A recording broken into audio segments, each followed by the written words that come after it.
Hello, lovelies. I have been thinking a lot about death lately. To be honest with you, more people have died around me in the last few months than in the previous few years. And that's a lot. That's a lot of death. Not just my friends, but I'm also seeing my dear friends lose their loved ones too. And that might even break my heart more than when I feel the suffering myself. Chance has been on me for years to do a study on the various books of the dead, and it might indeed be timely to do so now. But for now, I wanted to share an idea with you that struck me deeply. One that I had actually wondered about for a very long time. When I was really young, I hooked up with this older man, the really good looking, complete mess, only likes younger women type. Because older, wiser women would laugh at their stupidity, right? You know those kind. Well, at some point in our tumultuous on-again, off-again relationship, he told me on the telephone that if I did not take him back, he was going to kill himself. I might have been 18 or something at the time, and I was flabbergasted by the thought of it. And I ran running into my daddy's room and cried my little eyes out. And Dad, for the most part, was a great dad, and he agreed to come with me to the airport to pick up the said boyfriend the next day. And as soon as he was in earshot, Daddy launched into this really powerful monologue about how pathetic this man was to attempt such a manipulation on a young girl, I think, anyway. Even though I can't recall the exact words, I remember whatever my father said landing on this pathetic soul, each one a poignant blow and instructive, I believe, as he never tried to pull that suicide business on me again. And that was my first blush with suicide. And I wish I could say it was the last. Since then, lovers have played the suicide card on me more times than I would like to count. And so I have thought a lot about it, really more than I wanted to. It was not until this year that I ran into a real one. One of my favorite Facebook friends decided to end his own life on his own terms. He was a fascinating man, and there is a story here that I will save for another day about his thoughts on what to do when you die in regards to the light you see when you're dead. But suffices to say that even with what I believe to be a decision I would probably make also under those circumstances, I still had all these questions. First question I had about it was, why is suicide considered a sin? In thinking about this, I always looked at my own life, and particularly when I was younger, I could easily describe my own lifestyle as slow motion suicide. I worked way too hard and played way too hard, and could have easily ended up in an early grave. So then how is that not suicide? How is that not a sin? I wondered if it was a timing thing, like if your actions take 3 seconds like pulling a trigger, or 3 minutes like folding a noose, is that what makes it suicide rather than smoking cigarettes for 30 years? Could God, the universe, really make that distinction? Right? Like, the whole thing seemed insane to me. But clearly men did. Men and women, humans did. Because a swift death by one's own hand was always spoken of with hushed tones of embarrassment, maybe. I don't know. In addition to all the other feelings felt at a funeral, there was negative connotations attached to it. Absolutely, right? But then I was thinking about one of those heroes from the past that fought a battle they knew they would lose and die in, but they fought it anyway, but for some indelible principle. Was that a suicide? But back to the cigarettes for a moment, because it really is a perfect example. What if you believed that cigarettes were good for you? What if you were told they were good for you because 9 out of 10 doctors smoke Camels and they killed you because of you believed what you were told? Would that be suicide? Would it be suicide if I told you that smoking was bad for you, showed you the facts in the YouTube videos, and you did not listen to me and smoked anyway because you believed the 9 out of 10 doctors smoke Camels? So, where does the boundary lie? And what, if any, is the repercussions of it if it is deemed a suicide? What happens in the afterlife, right? Now, I know all this hinges on more Christian teachings and that my mind defaulted to the grooves installed as a child, but the whole package of ideas around how one lives their life, of one's culpability around one's own death, and what may be the result of those decisions and actions after death have been the concern, I guess, since at least ancient Egypt, right? And so even with my biases, I've tried to wrap my head around it all, and in truth could never come to a satisfactory answer, as my indoctrination was simply too strong.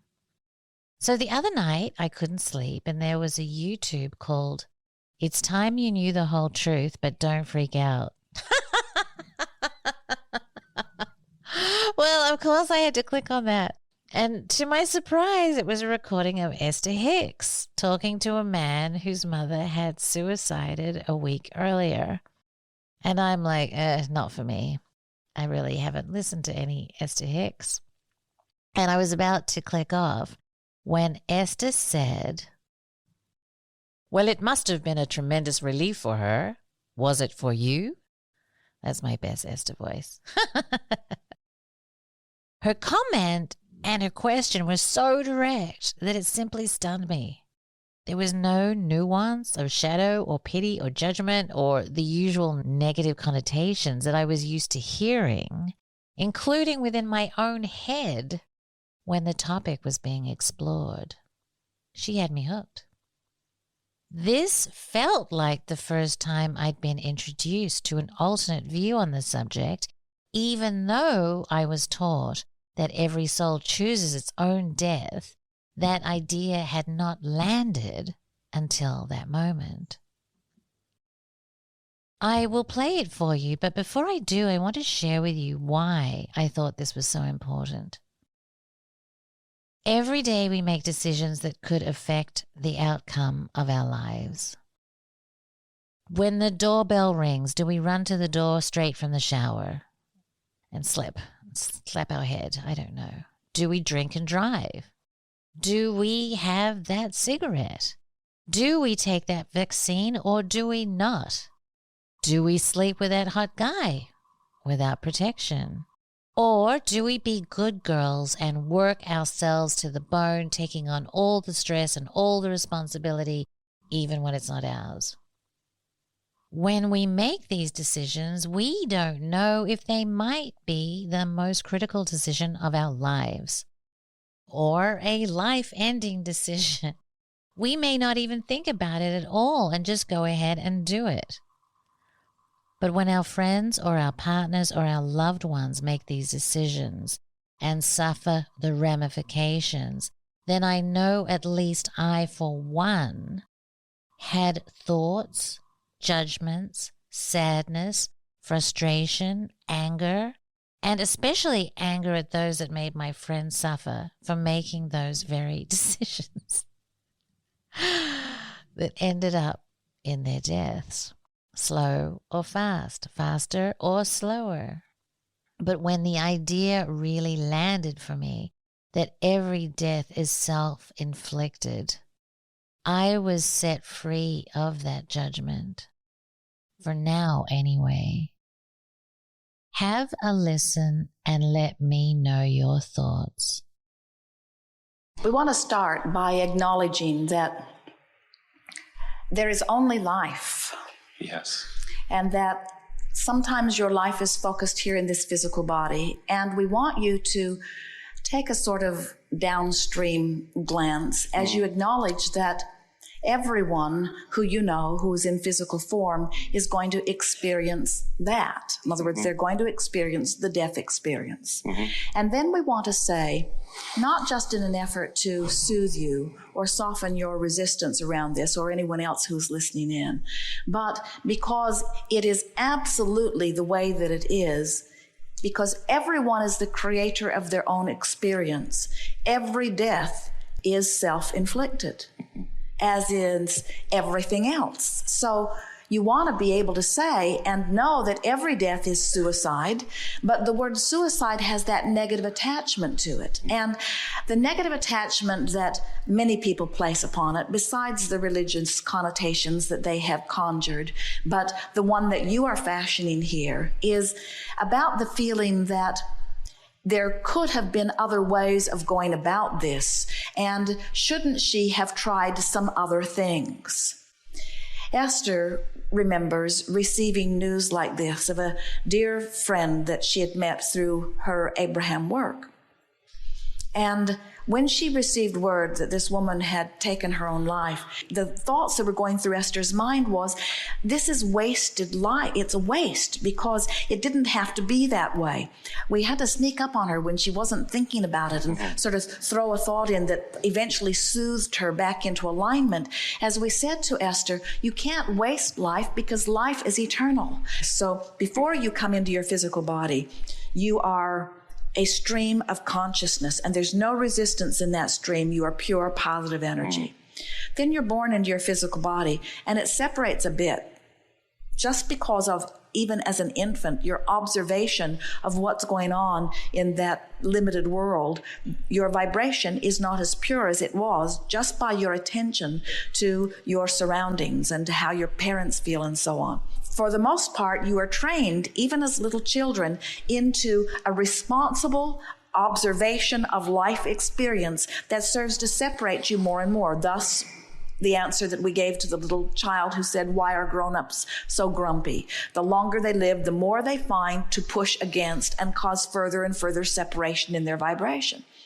Then some, especially those who powerfully remember this feeling of alignment, will find drugs, or they'll use alcohol. They'll find something to attempt to close this gap. And to the extent that the substance distracts them from what they're fussing and worrying about, they do achieve a sort of vibrational relief or change in it.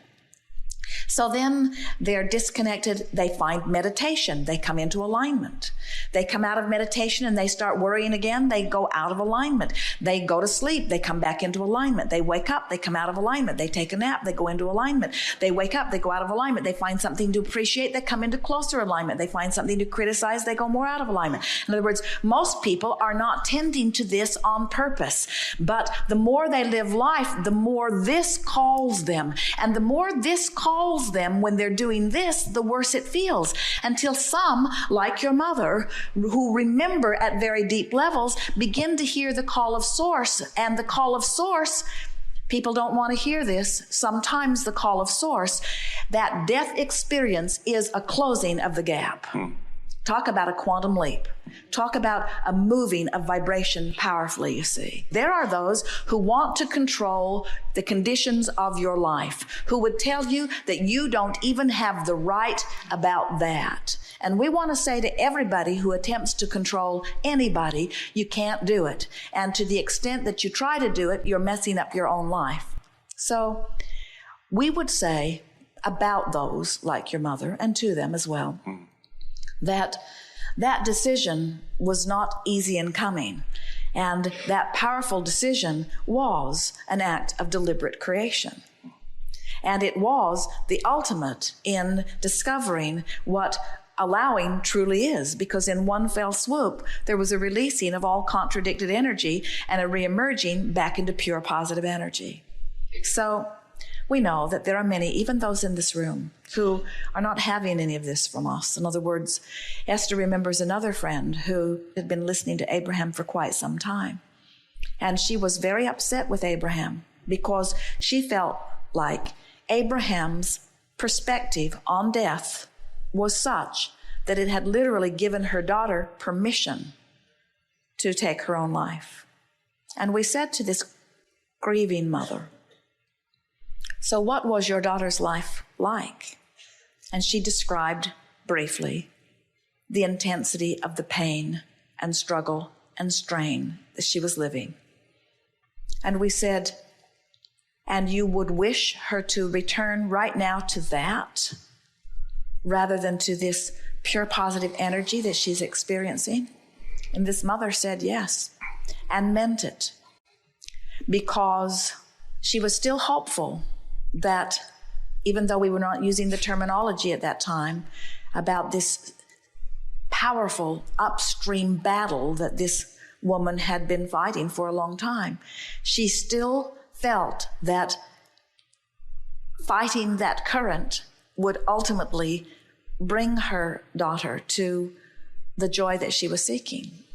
And we are saying that until you turn and go with the flow, you will never find it.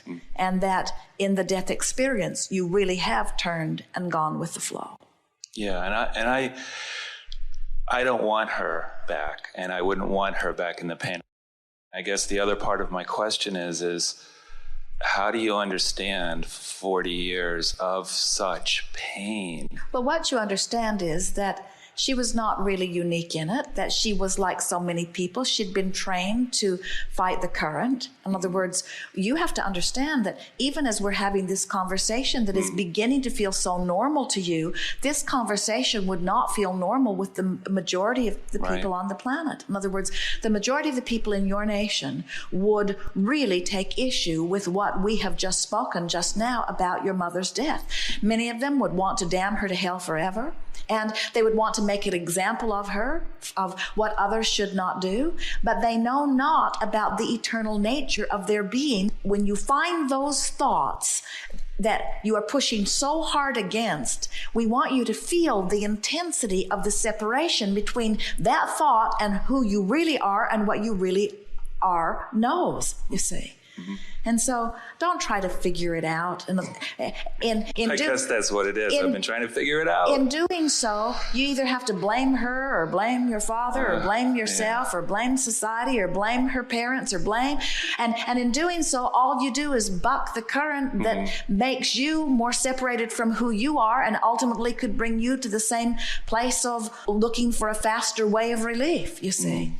So no, I won't be doing that. I'm okay. Yes, you will. Oh. Everyone does. Yeah, it just depends what it is, right? See, but most of you have to get run over by a really big truck.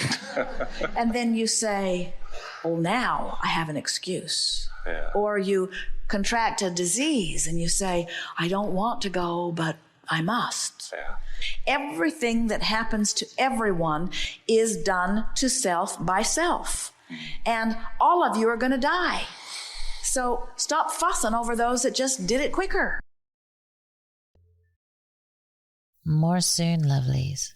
Thank you for listening, lovelies. And if you like this podcast and would like to support us, please go to magicalegypt.com, and I have made a special discount coupon just for you all. And the coupon code is LOVE. And that will get you $30 off any Magical Egypt purchase. Also, I've started Patreon, so you can mosey on over there and see if you want to contribute. But I appreciate you listening, and I appreciate all your support. And more soon.